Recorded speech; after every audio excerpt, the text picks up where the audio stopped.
Friends, എൻ്റെ channel ആദ്യമായിട്ട് കാണുന്നവരാണെങ്കിൽ സബ്സ്ക്രൈബ് ചെയ്യാനും സപ്പോർട്ട് ചെയ്യാനും മറക്കില്ല. ഇന്ന് ഉണ്ടാക്കാൻ പോണത് കുക്കറിൽ എളുപ്പത്തിൽ ഉണ്ടാക്കാൻ പറ്റുന്ന നെയ്ച്ചോറാണ്. അതിനായിട്ട് ആദ്യം നെയ്യും ഓയിലും ഒഴിച്ചു കൊടുക്കുക. അതിൽ പട്ട, ഗ്രാമ്പ്, ഏലക്കായ ഇട്ടതിന് ശേഷം വെളുത്തുള്ളി ചതച്ചതും പച്ചമുളക് അരിഞ്ഞതും ആഡ് ചെയ്ത് കൊടുക്കുക.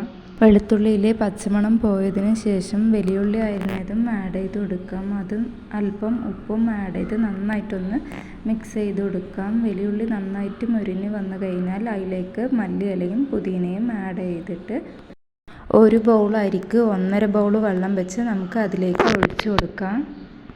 വെള്ളം ഒഴിച്ചു കൊടുത്തതിന് ശേഷം അതിലേക്ക് അരമുടി നാരങ്ങ പിഴിഞ്ഞതും ആഡ് ചെയ്യാം. വെള്ളം നന്നായിട്ട് തിളച്ച് വന്നതിന് ശേഷം നമ്മൾ എടുത്ത് വെച്ചിരിക്കുന്ന അരി ആഡ് ചെയ്ത് കൊടുക്കാം. നന്നായി ഒന്ന് മിക്സ് ചെയ്തതിന് ശേഷം വെള്ളം പകുതി മുക്കാലും വറ്റി വന്നതും കുക്കർ അടച്ച് വെച്ച് ഒരു വിസിൽ വന്നതിന് ശേഷം അതിലെ ഫ്ലെയിം ഓഫാക്കി കുക്കറിലെ എയർ മുഴുവനും പോയതിന് ശേഷം നമുക്ക് കുക്കർ തുറന്നു നോക്കാം. നെയ്ച്ചോറ് റെഡിയായി വന്നിട്ടുണ്ടാകും. എൻ്റെ ചാനൽ ആദ്യമായിട്ട് കാണുന്നവരാണെങ്കിൽ സബ്സ്ക്രൈബ് ചെയ്യാനും സപ്പോർട്ട് ചെയ്യാനും മറക്കല്ലേ. ഈ വീഡിയോ ഇഷ്ടമായിട്ടുണ്ടെങ്കിൽ മറ്റുള്ളവരിലേക്ക് ഷെയർ ചെയ്ത് കൊടുക്കുക. ലൈക്ക് ചെയ്യാനും മറക്കല്ലേ. അടുത്ത വീഡിയോയിൽ കാണും വരെ ബൈ.